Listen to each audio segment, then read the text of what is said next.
Yes. Is it? Okay, good. Yes. All right, let me bring up my other slideshow. Okay. Well, thank you, Sandy. Again, as I said earlier, it's a pleasure to be here. The Baltimore Camera Club. I joined them earlier in my journey in photography, and it really did help me um, become the photographer that I am today. And I did, you know, make many friendships that I still have today. So I'm really thankful for the club and the members that helped me along in the very beginning. So thank you for that. So again, I've been a photographer for about 15 years now. I'm actually a full-time photographer for the federal government. Most of what I shoot is more of a event type of photography and anything else that they need to have photographed. Let's see, when I was first asked to give a presentation by my friend Don Rosenberger, some of you might know him, I thought about what it was that made a difference in my own work, what I was gravitated to in others' work. And that is the ability to create some dimensionality, some depth and flow into my own photographs. So the major takeaway that I want you to be able to recognize is the potential of your own images that they have. Just because you don't have a blazing sunset doesn't mean that you can't create something nice. I'll be showing you the before and after images so that you can see what really can be done by adding light, color, and atmosphere into your own images. I'll also be discussing the importance of good composition. Composition is something that can't be added in Photoshop, so we really have to think about that when we're out in the field. In the very beginning of my presentation, I'm going to show you all the tools that I use and my thought process, and then I'll go into my photographs and explain how I use those tools in the field and in Photoshop. So let's get going here. So a couple of verses that everyone's probably seen these that really means a lot to me is the one by Ansel Adams, right? The negative is comparable to the composer's score and the print to its performance. What that means to me is the negative being the point of capture while out in the field and the print being my finished product. With today's cameras and software, our imagination or our vision is really only our limitations. At the point of capture, I have a pretty good idea of what I'm going to do in Photoshop. So that's also important to keep in mind, knowing what you can do with your Photoshop skills while you're out in the field. The other one is by David Duchemin. Gear is good and vision is better. My main camera gear is today, it's really just my Nikon D850 and my 14 to 24 millimeter lens. Over the years, like everybody else, I've spent a ton of money on gear. Most of it I don't use anymore. I could probably sell a lot of it. But I'm really focusing down on just my wide angle lens, typically at the 14 millimeter for the style of photography that I've been developing. It helps me create my own vision. So what do I mean by when I say depth? What is depth and flow? So it's the ability to carry the viewer's eye into and through your photograph. Some of the best comments that I've received is someone telling me that they feel like they could just walk right into my photo or that they have a sense of being there. When we're scrolling through Facebook or Instagram, we're looking at other people's photos. We spend a few seconds looking at it. We might make a comment or hit the like button. But I want someone to be able to stop and say, whoa, wait a minute, let me take a look at that again. Have their eye just go deeper into my photo. Again, I want to create some dimensionality in my photos to draw the viewer deeper into my images. So how do we create depth and flow?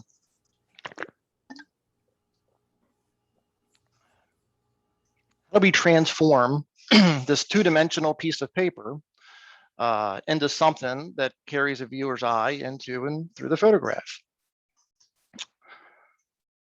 I do this with near to far transitions, big to small.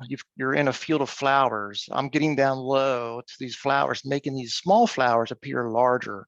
I'm using anything in the foreground, rocks, ice formations, receding water, reflections. I'm shooting very low to make them appear larger. Then I'm going to, the big to small transition, the objects in the background will appear smaller.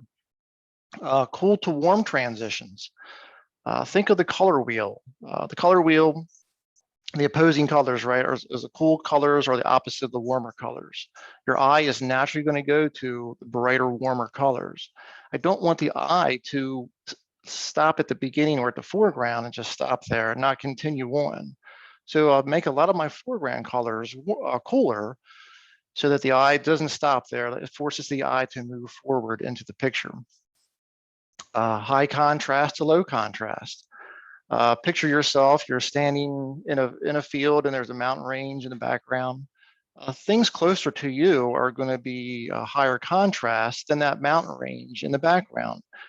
You're looking at that mountain range through, that mountain range could be miles away, and you're looking through the natural atmosphere and the haze and the mist in the air. So naturally, it's going to be a lower contrast than things closer to you, which are a much higher contrast. And also dark to light. I'll keep my foregrounds or my edges darker to force the eye into the light source. I'll talk through examples of these different types of transitions in my images that I'll be showing you in a little bit. Another tool I use, like I discussed earlier, is my wide angle lens. The natural design of a wide angle lens just naturally draws leading lines to the center of it. It's the natural distortion of the lens. I shoot very low sometimes and close to the foreground objects to make them appear larger. When I mean shooting low, I'm sometimes lying on my stomach with my camera just a few inches off the ground or off the water, actually. I'll shoot close to a foreground subject to make it appear larger. Again, that big to small transition. I also look for, out in nature, the basic structure, right? Using leading lines, S curves, C curves, layers, and framing, natural framing. I also use long exposure sometimes for my water and my clouds. Receding, once the waves crash on the beach, the receding waves will naturally create some leading lines sometimes. It may be a half a second or a second shutter speed. Clouds, if you have clouds going to you or away from you, I'll use a longer exposure to create those streaks in the clouds going away. Doesn't work well if you have clouds moving left to right, going across your composition. You have to have those clouds really going to you or away from you, give it those leading lines, the streaking clouds. So shooting raw, everybody should be shooting raw. There's a ton of dynamic range in all camera sensors, Nikons, Canons, Sonys. They're all great sensors nowadays. I watch my histogram. I'm exposing to the right without blowing out my highlights. So let me grab this. Okay.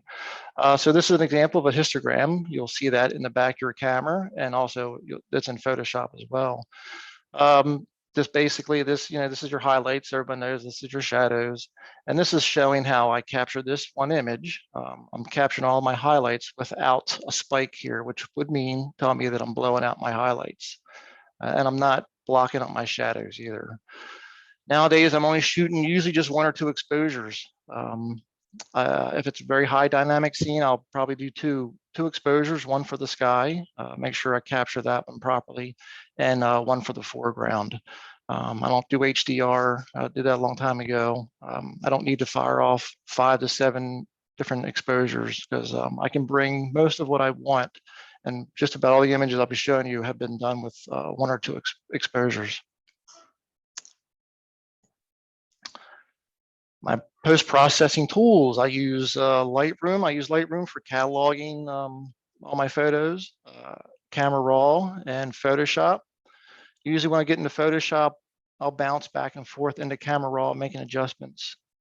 I'll enhance the dynamic range in Lightroom at first. Just open up the shadows and the blacks and bring down the highlights and exposure if I have to. I will enhance the color in my images. I'll enhance the lighting and shadows. And the other thing is the atmosphere. Atmosphere is important in landscape photography. I'll add that occasionally by actually adding a blur to my images.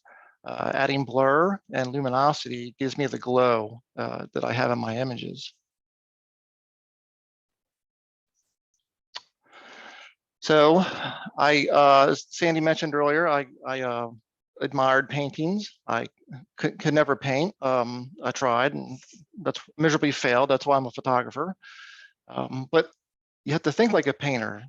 I studied a lot of the old school painters, the Dutch painters in the Renaissance period and things like that. I went to the National Art Gallery, spent a few days there, different times, just looking at the work, how the artist was using light, where they were putting light and where they were keeping light out of. So the shadows, everything was not evenly lit.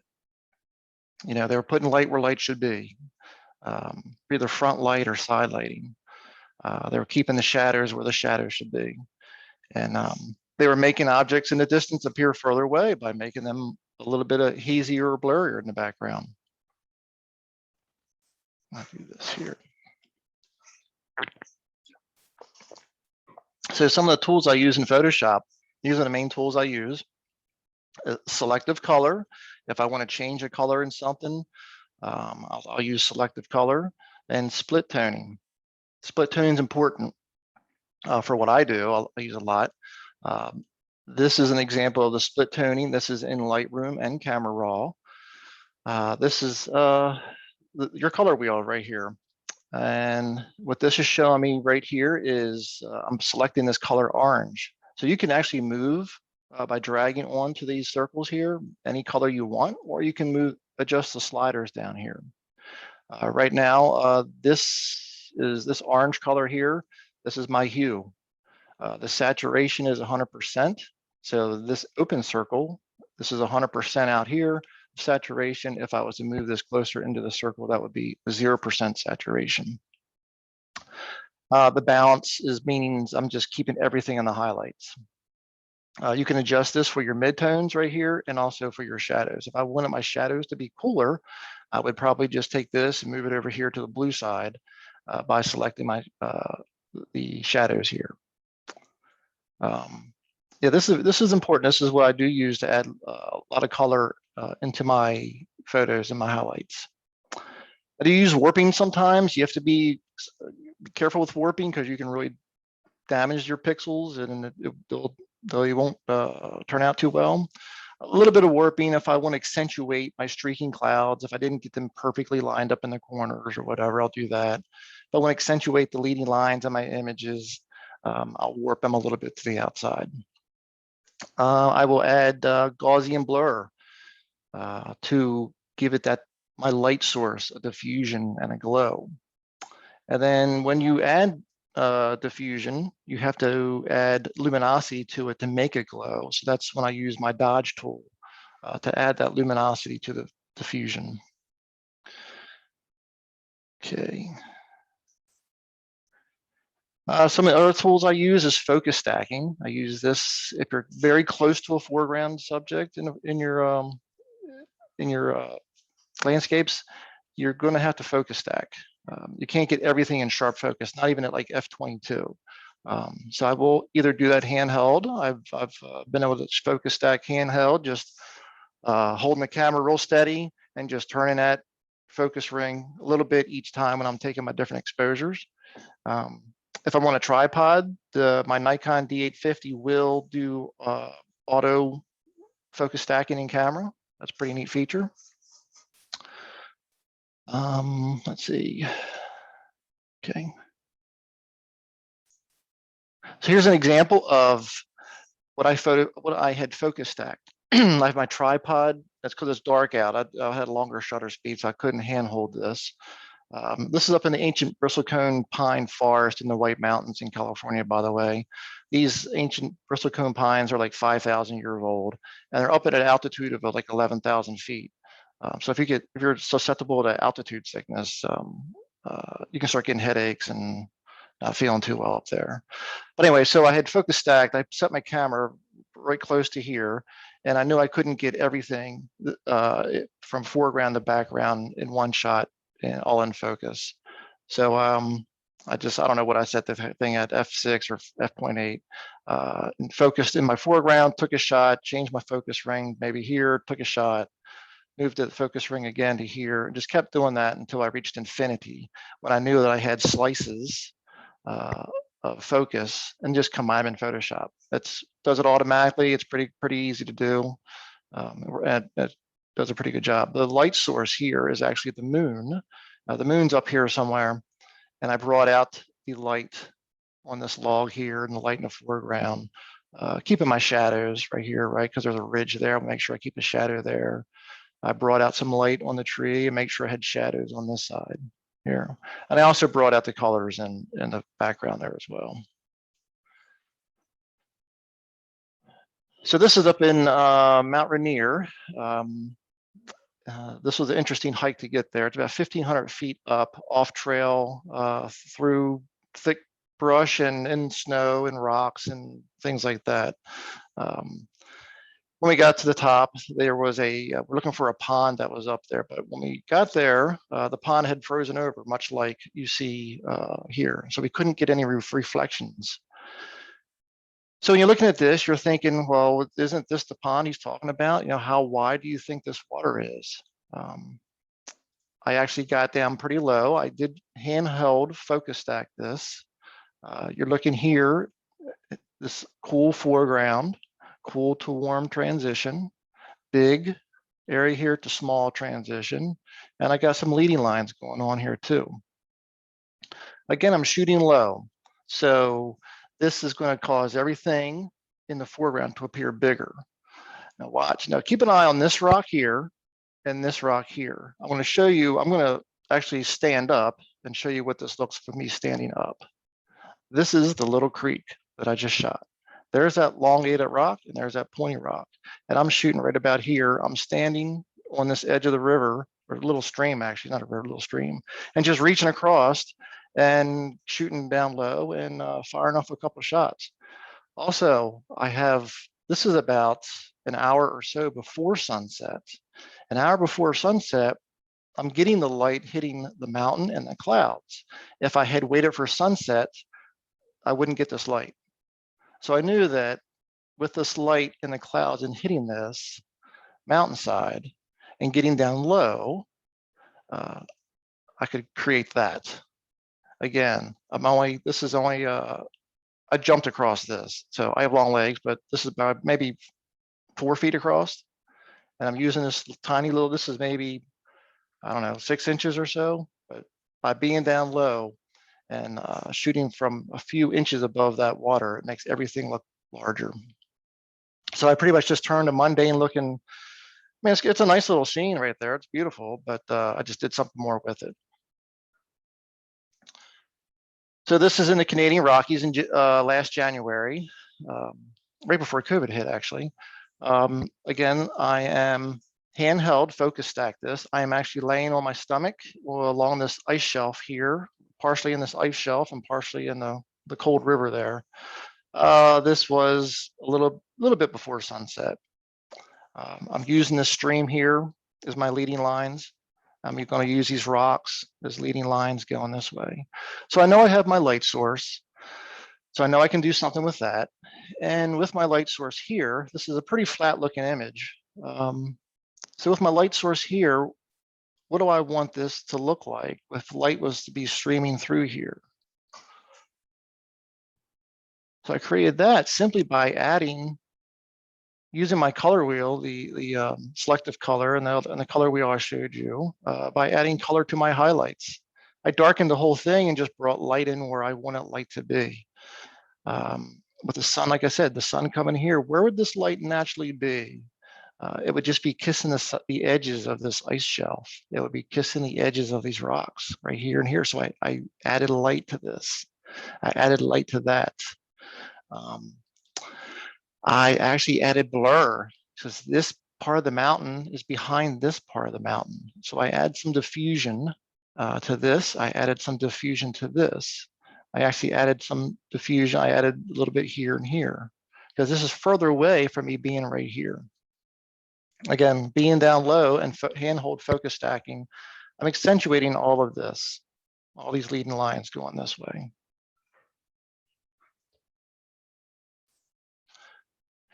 Another tool I use, I call it time blending. It's more like compositing clouds and waves. Sometimes if you're trying to get clouds or waves lined up in a certain pattern, you're not going to get them all at once. Like this image here. This is on the Oregon coast. This was just taken in this past October, I think, September, October. I couldn't get all of these waves at the same crash at the same time, but I kind of wanted to create something that was going to give me some drama, right? This is pretty dramatic looking. So by blending this in, taking different exposures, I've created, this is one exposure here of this wave crashing. This is another one. This is another one. This waterfall here is another one. And this is another one back here. So I'll show you which ones I have here. And these are, the next images are the original added camera files. So this is the original one here. Here's the back one here. Here's my waterfalls coming in here. And then there's another one back there, but I don't have that to show you. But I combined all those along with the sky one. I added light where I thought light would be hitting here. Now look, high contrast, right? Dark to light, high contrast to low contrast. I added some blur back here to diffuse this background because this land formation is behind, further behind this rock here. I added light to this face and kept this dark. Same here, right? So this is a higher contrast than this rock is. So by blending all that together, I just created something that this is for me, right? So this is something I felt that was very dramatic. Again, on the Oregon coast, this is a sea cave that you have to hike down, have to hike up a huge sand dune and then hike back down the other side of the sand dune just to get to the sea cave. Only certain times a year the sun lines up in the sea cave right here. It's hard to see, but this is the cave edge right here. So again, I'm using a long exposure. The waves were crashing in, so you kind of have to wait for the waves to crash. And then when the receding waves are going out, you have to run down, set your tripod up, and fire off a bunch of shots because the waves can knock you down. They're pretty powerful right there. So about a half a second, I believe it was, or a second, to get the receding waves to give me my leading lines here. Okay. I knew that there is light in this tunnel. You guys can't see it too well, but there is light in the raw file. I'm going to bring all that light out, and I want to make this a cool to warm transition. So when I did that in Photoshop, this is what I got. I got this diffused light coming in here. I added all that in there. It was there. I just brought it all out. Again, cool to warm transitions, natural leading lines right here like that. Like I said, I added a light and glow for the diffusion of the light. So this is out in the Canadian Rockies again. It's a pretty monotone image. It's a straight out of camera. It's not a black and white because you can see part of the blue sky up there. It's a pretty flat image. And I'm thinking, okay, what can I do with this? Well, I know the sun was over here. I know this is my light source. I'm going to add some color to this light source. And now where is this light going to come? Where's it going to go, actually? It's going to come this way. It's going to hit this, it would hit this stream bed here, this river. It's also going to hit this snowbank, okay? I want to create some depth here. So I'm going to create, this will be blurred further away than this mountain. This will show some diffusion on this, because it's behind. I want create some separation between my foreground tree and my tree there. So with what I want to do this in mind, I went ahead and created that.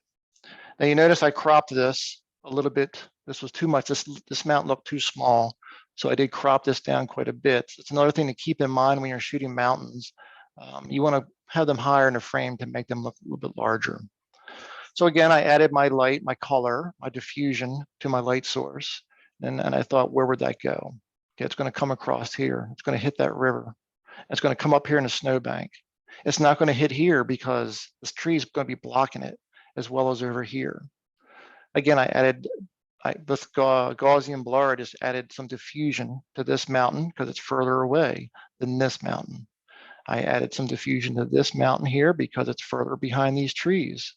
You'll see that these trees are diffused because I want them to stand out from this foreground tree here and here. I actually added some light to the edges here, these branches. Very meticulous. I just go in there, zoom in, and just click, click, click, click, click, click, you know. And if I get too much diffusion on this, I'll just go into the history brush and just remove it out. Look into using your history brush if you're trying to remove things, because it does help quite a bit on that. Again, Canadian Rockies, we're out on a frozen lake. Wind was blowing. It was pretty cold that week. It was down to maybe -15 to -20. So here again, I have my light source. I want to add some color to my sky. I want to add some diffusion. There's blowing snow going here. You can't see that quite, but I'm going to bring that out. Oh, look, I've also got light hitting the edges of this frozen sastrugi, I think it's called. Right. I want to accentuate my leading lines going there. I'm also going to combine a long exposure to give these clouds a streaking effect to, again, point down towards my mountain. So the clouds were going to me, I believe. They weren't going left to right. So that gave me that. So again, added some color to my highlights, added some diffusion to my light source, accentuated the blowing snow here. So this, I added blur and luminosity to this to create blowing snow. Here, the blowing snow going across the ice. I just used my my dodge tool, real small dodge tool, just brought that out. Just went click, click, click, click, like this, brought all that out. Went through each one of these edges here, right? Brought all that highlights on those edges out, just to give it some dimensionality. Also diffuse this a little bit, and again, combined in along like a 30-second exposure. The clouds are moving pretty good, so I just need a 30-second exposure. Kept me actually from digging out my ND filter out of my bag. Again, I'm all bundled up. It's freezing cold out there, so I didn't want to spend too much time messing around. And added some light to this mountain here. Same lake bed.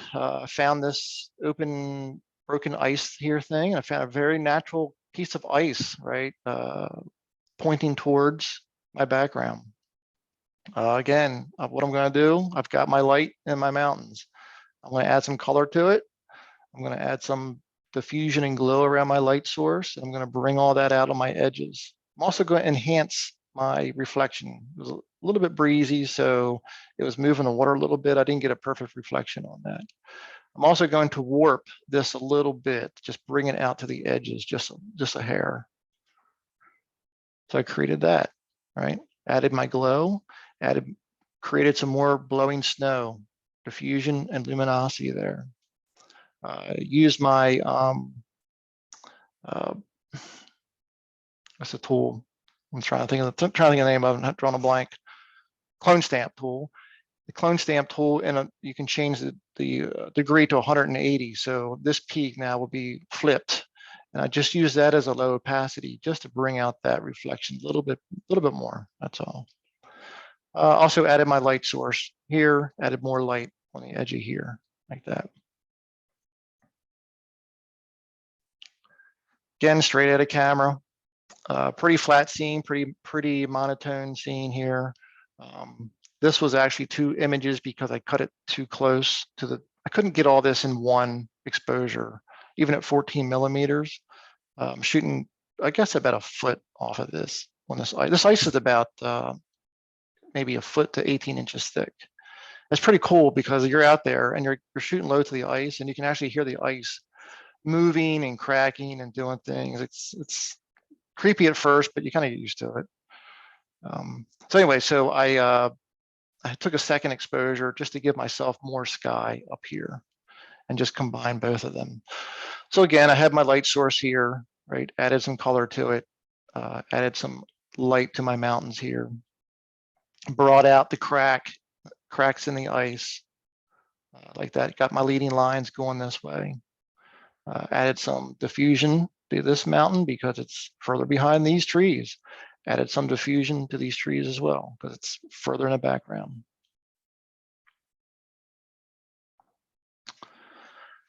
Up in Canada as well, this is right off the main highway, Icefields Parkway.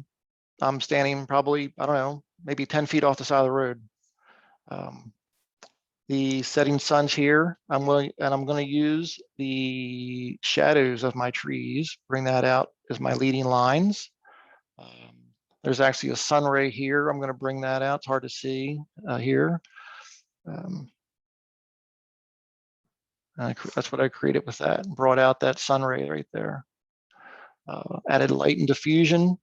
Just enhanced these shadows and just using these as my leading lines. Again, I diffused the background, diffused these trees in between these trees here, right? Because they're further away. And all these little specks here, it's from the snow plows just throwing. I wasn't going to clone every one of those out. I just left them in there. It doesn't really bother me that much, though. This is up near Jasper, Sinwapta Falls, Jasper National Park. This was a different time of year when I went in the fall to Canada as well. I didn't think I really had anything to get out of this picture. Didn't really have a good sunset, but I did have some light coming across here. So the sun's still, it's low on the horizon, but it hasn't set yet. So, what can I do with this? Again, I just added color to my highlights, right? Brought out the drama in those clouds, brought out the color going across the mountains there, added color to the side here. Brought out the color in the water, right? My cool to warm transitions.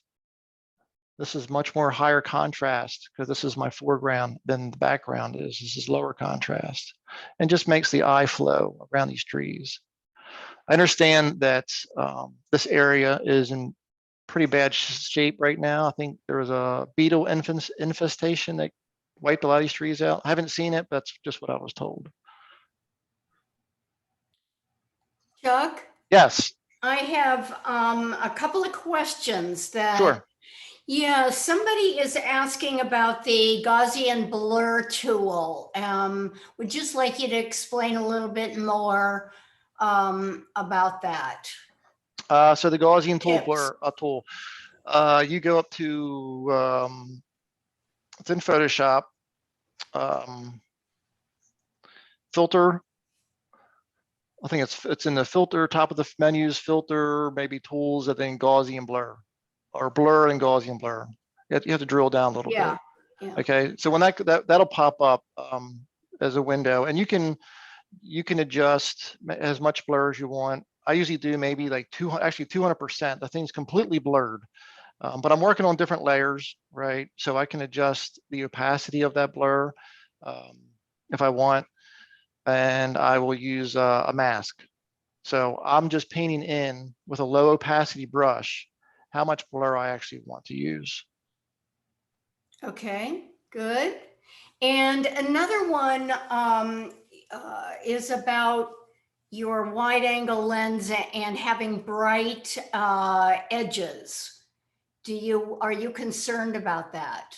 Yes, I try not to have anything bright touching the edges of my photos. I try to you want to keep the viewer's eye going into the center and into the back of your photo. So I try to keep bright edges from happening. I mean, you're working in bright snow, you're not going to really have any kind of choice there. But something like this, right? I want this to be nothing white. I couldn't help that, but nothing white, bright going to the edges. So yeah, I'm trying to maintain the edge control. Try to anyway. Good, thank you. Sure.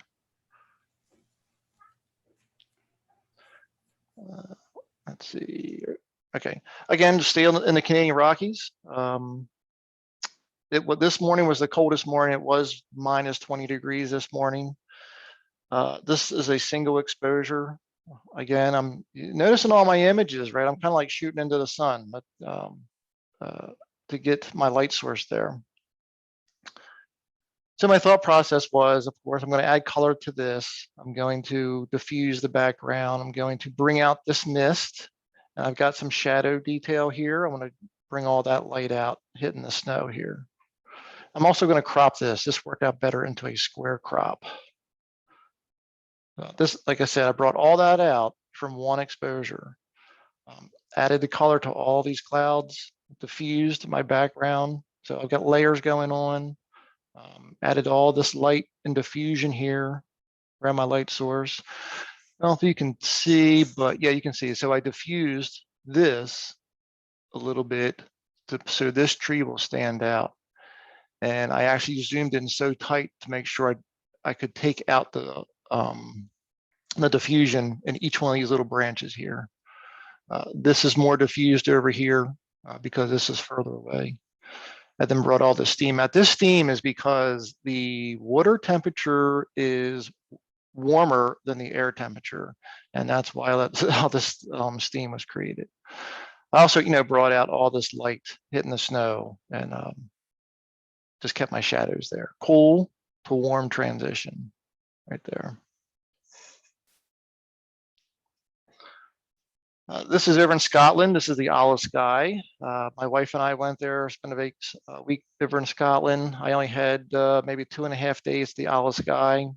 The first day it rained all day long, which was a complete bust. And the second day, the winds were so strong, it was hard to really, we wanted to do some hiking. So my wife didn't get out of the vehicle because the winds were blowing so strong. So I said, well, you know what? I'm here. I'm going to go out and take a picture. So this is pretty close to the car park. I didn't really go that far.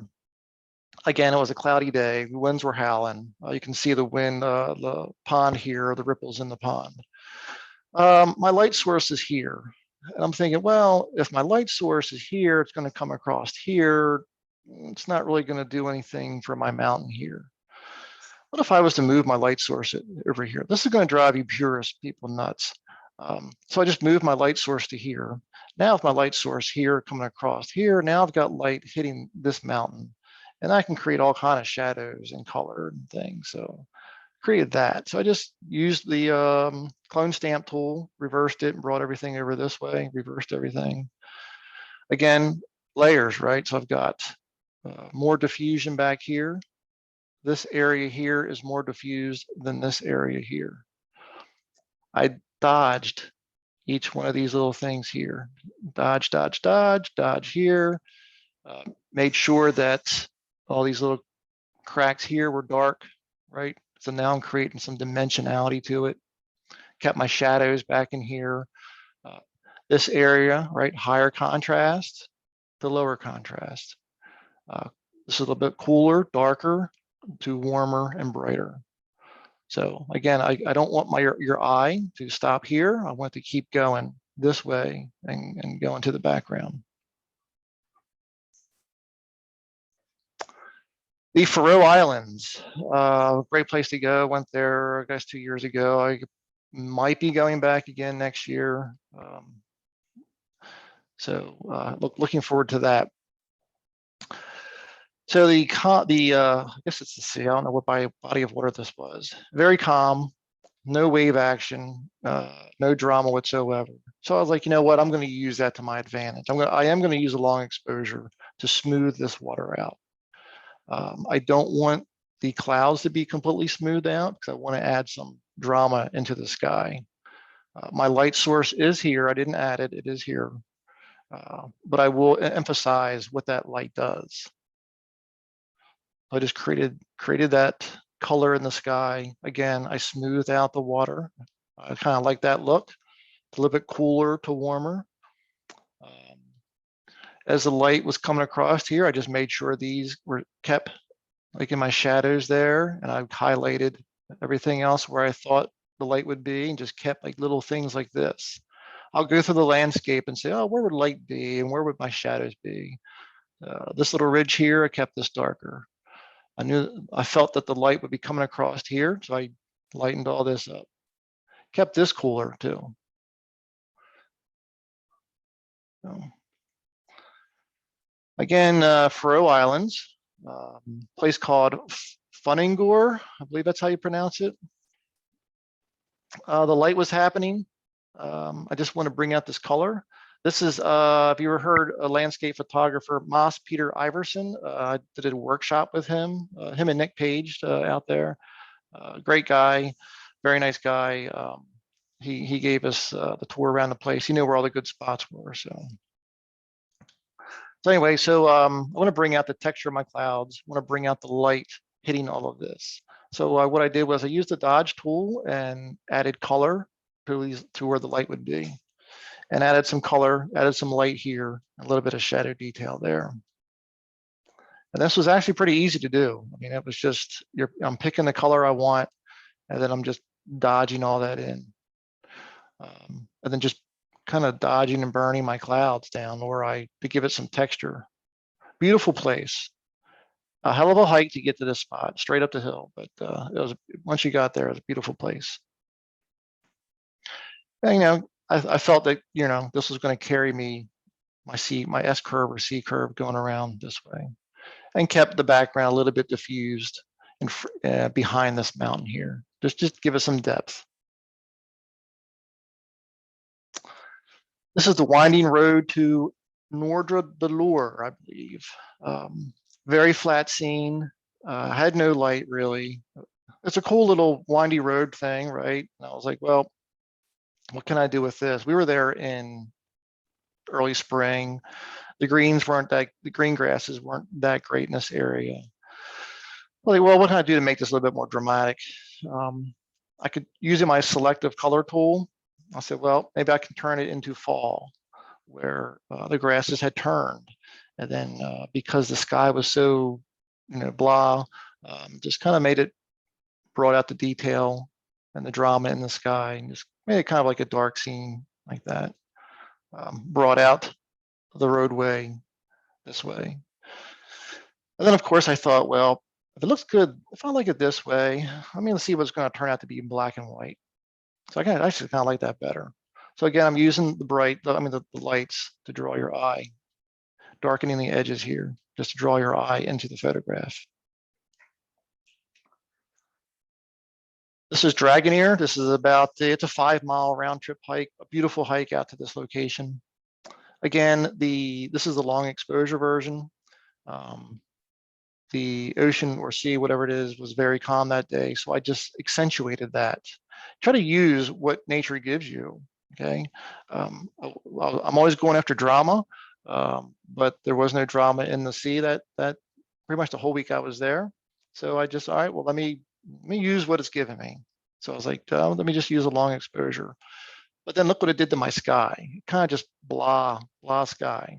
So what I did was I combined the long exposure of the ocean with the normal exposure of the sky and convert it to black and white to give me that. So that's some techniques you can use when you're faced with a scene and you think this isn't going to work for me. Use what nature gives you. You have a lot of options. Don't get disappointed. Don't get just say, well, let me try this. If it doesn't work, it doesn't work. If it does, well then you could walk away with a decent image. So you hike down the hill. There's images out there of waves crashing here, again, drama. I use the same technique. Use one exposure, long exposure for the water, but look what it does to my sky here. So I used another exposure, a normal exposure for drama in the sky. I did focus stack this because I was very close, right? If you're close to something, you've got to focus stack it. So I want to make sure I was getting everything and focus from foreground to background. So I focus stacked this and combined the long exposure of the water with the shorter exposure of the sky and just brought all that drama out, right? Brought all this color out on these rocks. Just using my leading lines here, going this way and this way. Again, see this, I didn't purposely, mindfully kept this separation here. That could mean just moving your tripod and camera 6 inches, a foot one way or the other. I'm always looking for things like that. Make sure I don't get I don't think it would definitely interfere with the look of this if I had not paid attention and allowed this to, I guess, overlap this rock formation here. Darkening my edges because I don't want your eye wandering off the sides, right? So another hike up a steep hill, Gangaturor, I think that's how you pronounce it. I'm probably butchering that up. Again, my light source, I want to enhance these light rays coming across. I had a little bit of light on this one. I actually made this one into a panorama. So I think the next one I'm going to show you is actually the seven image stitched together. But I also added another exposure because I have more light on this mountain here. And I created that. So again, higher contrast, the lower contrast in the background. I'm adding light to the faces of these rocks where light should be and make sure I keep my shadows that way. Trying to add three-dimensionality to my image. There's Moss standing on a rock down there. He did that all week long. Brought out my light rays here, right? Made this diffused in the background. And again, combined another exposure because I had light. When the light rays were happening, in one exposure, I did not have this. So this was this completely different exposure, just combine that in there, like that. Off to the Grand Canyon, back to the United States. Again, I'm on hour and a half off the beaten path place, right? Hour and a half drive through the desert to a remote edge of the Grand Canyon. Camped out the night before, looking for the Milky Way. First thing, the sunset was a bust. The Milky Way was a bust because the clouds had rolled in. Camped out overnight. Thunderstorms happened the next morning. So camped out not too far from the edge here. Got up and the storm had just passed. So just started shooting. I was catching lightning strikes. And then the rainbow hit. As soon as the sun broke the horizon here, the sun's coming across here, and then the rainbow happened. The lightning strike went across, and I created that again. So my darker edges created my light, brightened this going through here, created some diffusion here to create separation, created diffusion in the background, right? And just brought all that drama out in the sky. This image actually won second place in the last outdoor photography magazine Nature Colors contest. So I was pretty excited about that. Again, just trying to bring out light where light should be and keeping my shadows here, right? Brought light out on the edges here and here and here, and just keeping the shadows where shadows should be. This was taken this past February this is in the Eastern Sierra outside of Death Valley. Cloudless sky, pretty much. Had some clouds in there, not much drama. So I wanted to fill the sky with these Joshua trees that there's a section out there where Joshua trees are growing out of the sand dunes. Wanted to create a sun star there. Just shot this thing, I think F16, F22. And using my shadows as leading lines. I also warped this to bring this part more to the left and I'm bringing this part more to the right.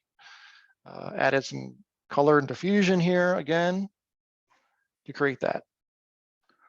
You can see I've added some diffusion back there and in the background.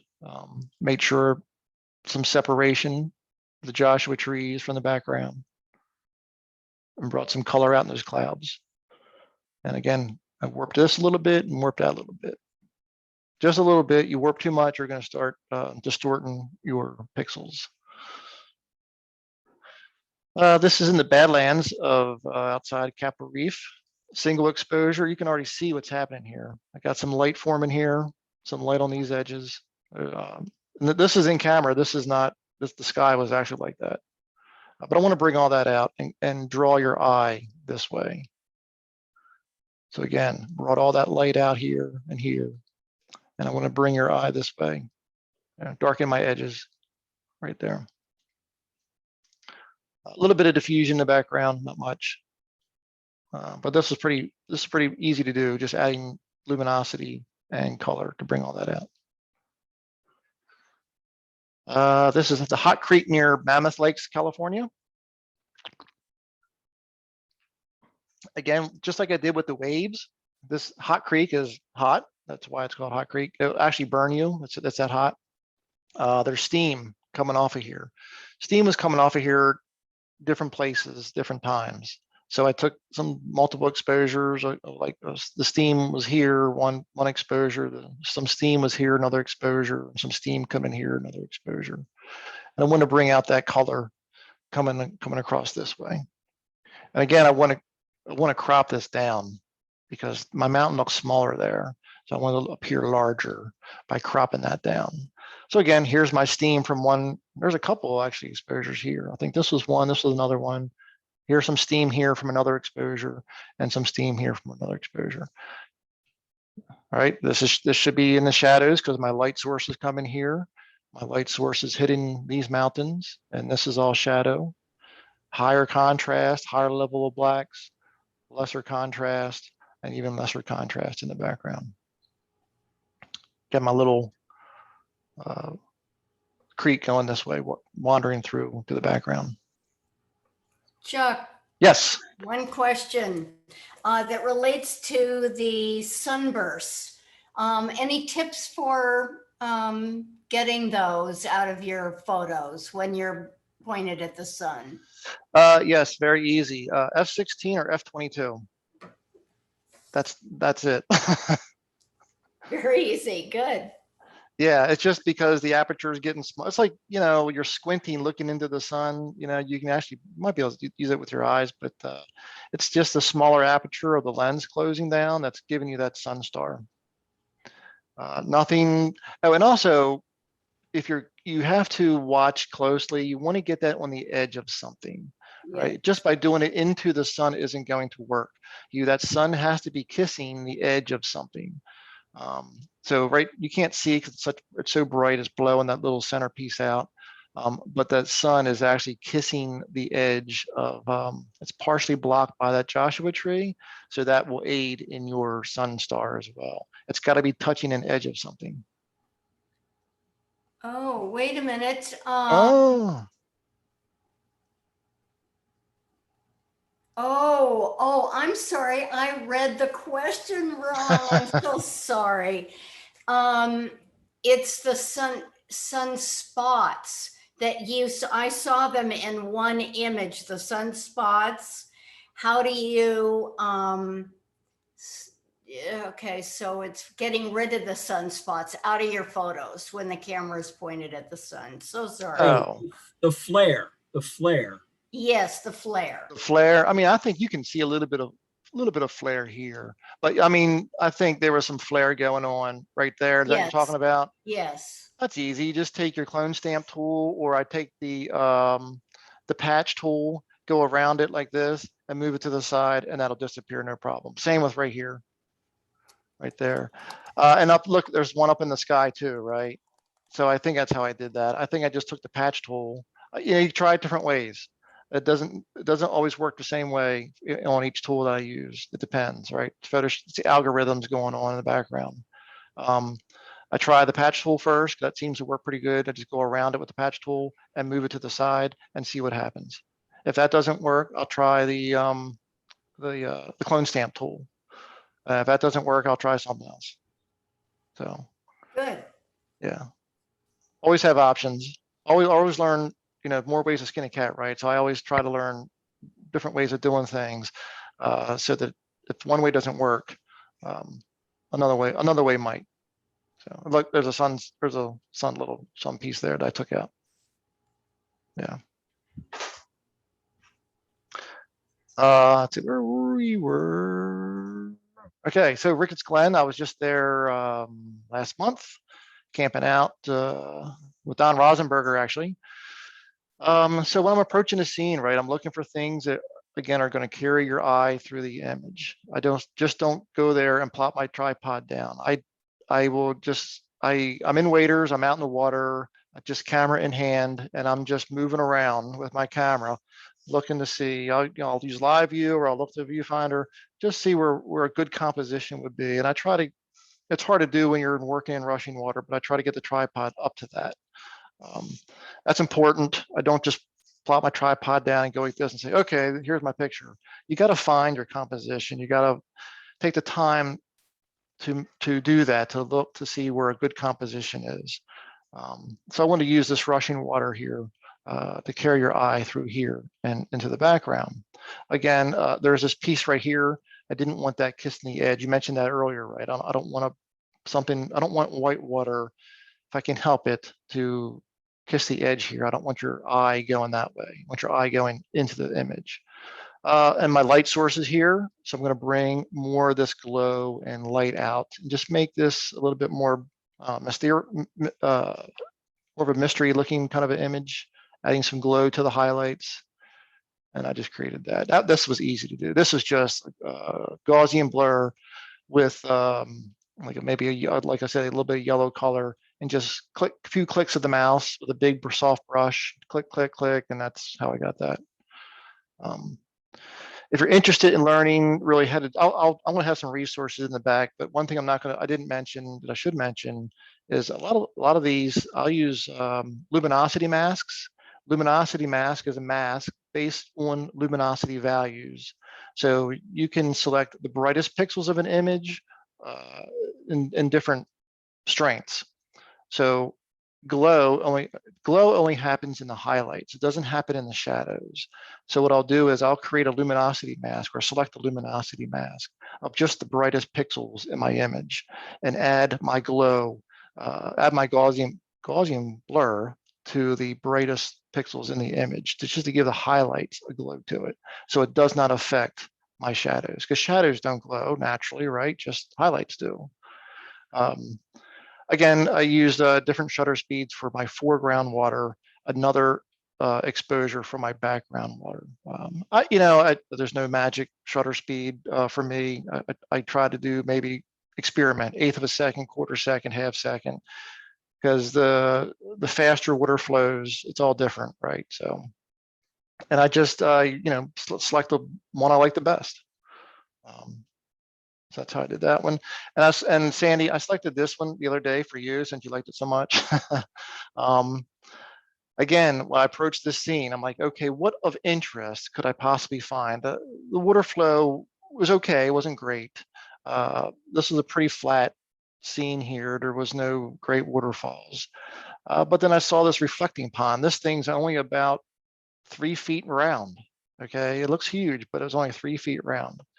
So I set my camera with my tripod is literally, my lens is pretty much almost touching the water, maybe an inch above the water. And using I'm a tall person, so luckily my camera has a flip up screen here. It'll do like that. I'll use that a lot. My knees are getting sore as I get older. So anyway, so I wanted to capture this reflection here. So I knew that I had a polarizer, and when I want to cut the glare off of my leaves, so I used a polarizer for the leaves. But what that did was it killed my reflection. So I took another exposure without polarization to capture the reflection. I also felt that there was too much here, right? So I used my warping tool and just shrunk this area here to minimize a little bit more. Also, I purposely, when I first did this, my waterfall was kind of this way. I was shooting too far from the right, but just kind of worked the scene a little bit. I said, oh, I'm gonna have that waterfall come right down here in the saddle of this down tree and catch this reflection this way. And add some luminosity and glow to the background there. Darken my edges, right? For my my dark to light, my cool to warm transitions, and just added some glow to my highlights. Again, unpolarization, combine that with a polarized thing. And I'll go back, you can see when it shrinks up the foreground here a little bit. Just kind of minimize that. I just felt that it was too much in there. I'm almost done. I'm getting close to the end here. This was down in a few years ago. Frisco Pier down in the Outer Banks. I knew this pier was down here. They were going to tear it down that year. So I got up one morning. I was watching the weather to see when the storm was going to clear. It was predicting to clear this one morning. So I was like, well, maybe I'll get some cool light in the sky. I got down there and the light was just not happening. I could just tell it was going to be flat. Again, use what's given to you in nature. You have to. So I used a long exposure with this, and long exposure. This is all single exposure. Put an ND filter on it. This piece of driftwood, whatever it is, was actually laying close to here. I just kind of drug it over a little bit, threw it in there, and then I just converted this to black and white and gave me that. Again, long exposure, using my clouds as leading lines, using my C curve here, S curve here, whatever. Again, I can't express, there's so many times earlier in my photographic journey that I was disappointed by the conditions that were given me, but you got to be able to think about, okay, well, I'll just do this. I'll use something else. Let me try a long exposure. Let me try this. Try different things. It's fun trying. If it doesn't work, it doesn't work. No big deal. But don't get discouraged. Just keep trying different things. I got a few more here to show you. This is actually 10 minutes from my house. One of the good things that happened in COVID was it caused me to get out and find different hiking trails in my area. I don't live too far from the Pretty Boy Reservoir area. So I spent a lot of time when work sent me home, taking my dog Bentley out to these different trails. And I came across this one. So I knew about this, and one morning when it was foggy, I said, I'm going to go check that trail out. I want to see what that's like in this thick fog. So again, I didn't really like this composition. I changed it to this composition and added some glow here and a little bit of color, right? Dodge, burn the background right there. Cool to warm transition, using the road as my leading lines, going this way. This is actually a Baltimore Gas and Electric right away. It leads back to power lines behind me. That's pretty cool. So everything that I've showed you, this is all in landscape photography, and it all kind of does go with the theme of what I was talking about, depth and flow. But you can use this in other forms of photography as well. I'm going to show you just two more examples and then I'll be finished. A friend of mine wanted me to shoot her baby. I'm not a portrait photographer. I've done some portraiture work. I do some portraiture work for my full-time job, but my real love is landscape photography. So I shot her little girl there. And again, I was like, well, she was going for like a fall. This was in the fall, but the leaves had not really changed that much. But I knew in the tools that I have, I can use selective color to change those leaves. I can add light, I can add diffusion, I can make this whatever I want to make it pretty much, and take this boulder out. And I cropped in really closer and just created that. Again, changed the color of these leaves a little bit here, added the glow, added diffusion behind her, like the sun. Very well, what would this look like if the sun was actually setting back here, creating this glow? Again, you can use this in different forms. And I've got to finish this up because there are people that know me know I love my dog. So again, another example of how I could use what I've learned in my landscape work in portraiture and in pet photography. This is my dog Bentley. Again, I want to enhance the color. I can change the color of these leaves using the selective color in Photoshop. And I'm going to add, let's say, another light source here and a glow and some diffusion and zoom in a little bit.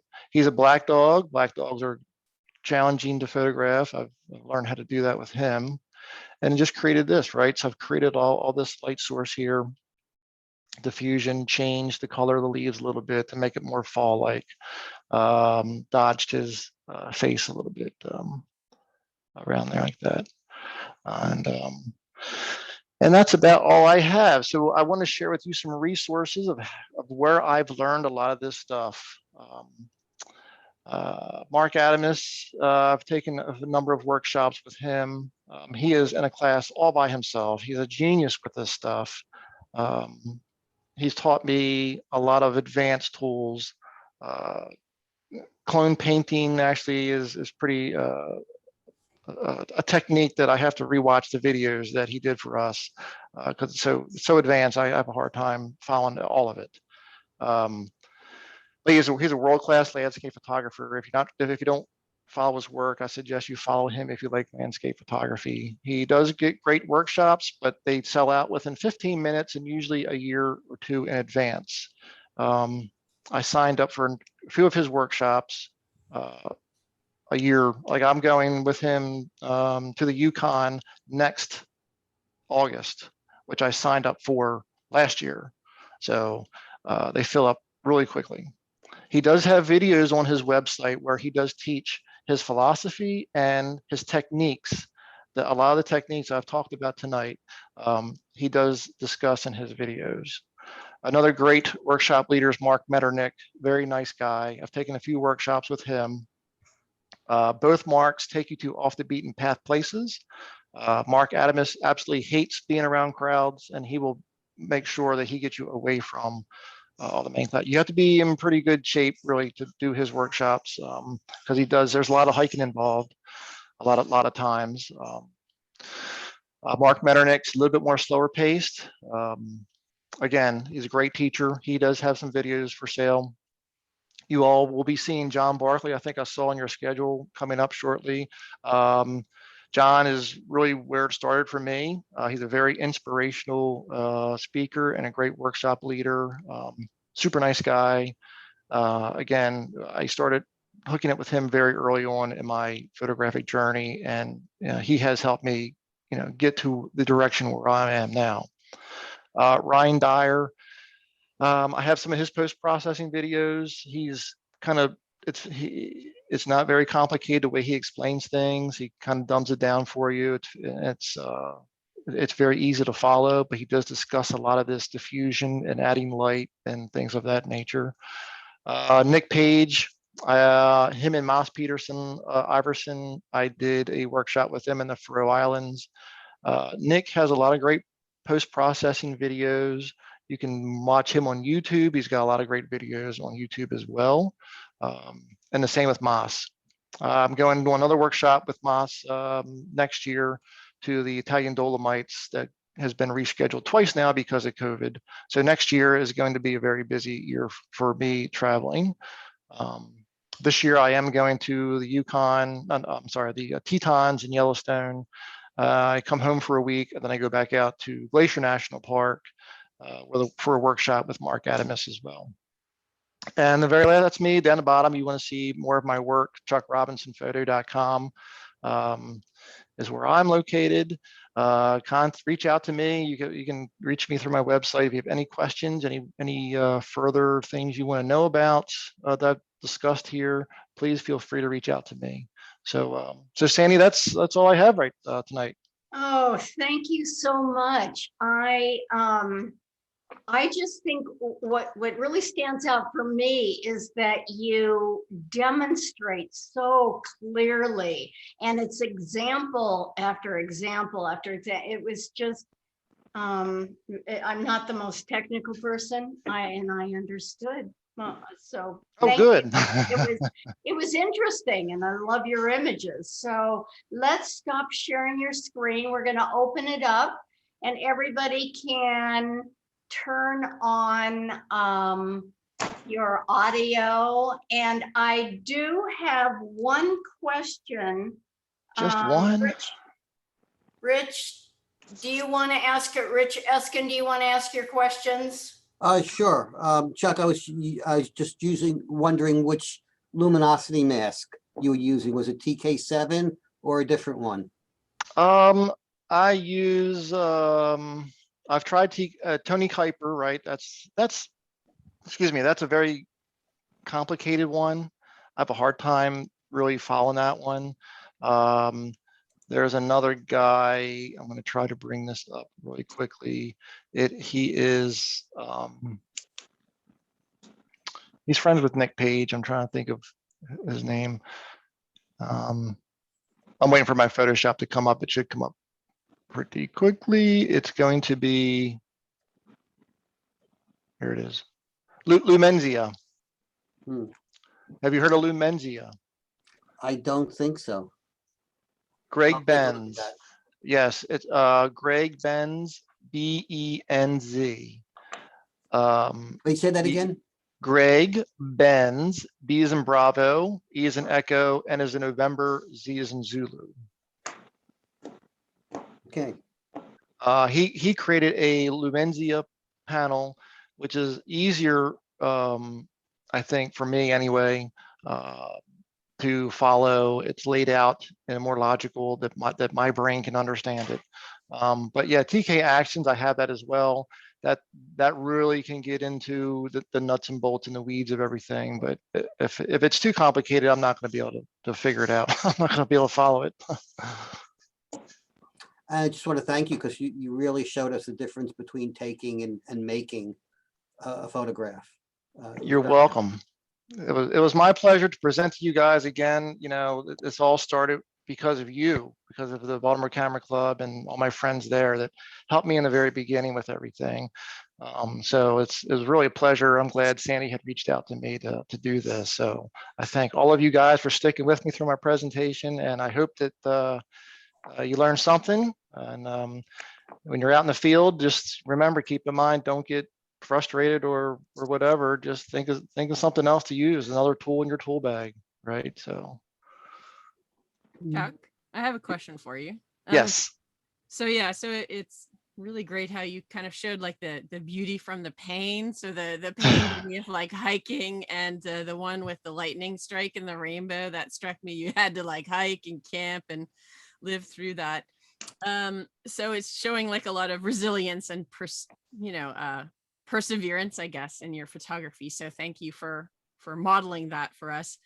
I have a question for you, and you've really inspired me and given me hope that maybe some of these images, when I went to Japan and I brought them back and I said, yuck, they're horrible, maybe I can go back and visit them again using your technique. So my question to you is, have you ever done that? Have you gone back to, say, maybe, pictures from a few years ago, especially in our COVID lockdown, and tried using some of your Jedi mind trick techniques on your old photos?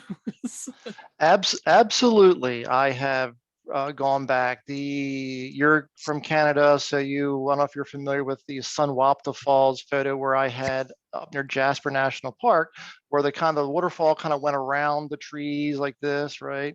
So when I took that, I thought it was crap. It was pretty scene, but I do go back to older photos and try to rework using newer techniques that I use. That's why I'd never delete anything. I mean, I've got terabytes and terabytes of photos that I can now, using the older cameras with the older sensors, it may not, work as well. I don't know, but I haven't come across that yet. But yes, I absolutely, I encourage you to go back to your old photos and try to rework them with the new things that you've learned, So you took that picture for a reason, because it did something for you when you snapped that shutter, right? It meant something to you. So go back and try to rework it with, like I said, the new things that you learn. Great. And thank you. It's Happy Canada Day today. So thank you for showing so many Hey, images, Canadian images. yeah. Thank you. You mentioned the hiking part. I'm not in the best shape, but that's really, it's the journey for me. It has become, right, more. I enjoy the journey part of it more than actually taking the pictures nowadays. Just getting to these off the beaten path, beautiful places, the hiking, just, being places where, there's not a whole lot of people, and just seeing nature. That's what I really enjoy. The pictures are coming in second for me nowadays. They're not, the pictures are not as important to me as they used to be. It's more of the journey getting there is what's more important to me and what's fun for me. So. And your spouse and our dog deserves an award as well. Yes, they do. Yes, Unless they bring their own camera. Sorry, that was right. just No, a lot of these places, and some of these trips are photo trips only. I don't bring my wife, but I will revisit some of those places at sometimes, so that I can take her to the places. But I do drag her. I drug her to Scotland and Iceland and Ireland, we're going to the Tetons in Yellowstone. So I do drag her with me sometimes. Any other questions for Chuck? No questions. Well, maybe one comment. Yeah, I think it's one of the best workshop we ever had because you explain the whole process and in a very clear manner, and it's very inspirational, and I'm really very grateful. Amen. Well, thank you. I appreciate you saying that. I don't, this is only the second time I've done this. And I'm not a public speaker, so I hope I didn't really go too fast. So it's, More cowbell. No, as I said, it was so clear for me that I walk away with an understanding of what you're doing. And I'm thinking, maybe I'll go out and do some landscape. Get off the streets. Where's Lewis? Go yeah, out nature. I don't know. I mean, your street photography is pretty amazing and by itself. So Oh, yeah. thank you. Okay. Well, from all of us, Chuck, I just want to say thank you so much. And it was, an amazing presentation. I think we have all learned something and walk away inspired. Good. That's, as long as you walk away with something from this, I'm happy, so. Yeah, and it was great to see a lot of familiar faces here tonight. I'm glad everybody's doing well and all that through all this pandemic we are coming out of now. So. And so we're getting a lot of bravo, Chuck, comments in the chat. So great presentation. Thank you for sharing. Yeah, that's very good. So anyway, good night, everybody. Thank you for joining us. Good See you all in 2 night. weeks. Good night. All right. Thank you. Have a good Yeah, night. we're back in Thank person. you. Good seeing you. Take care. Bye. Bye. Bye. How do I get out of here? Just close your browser. I'm gonna end it now. Thank you.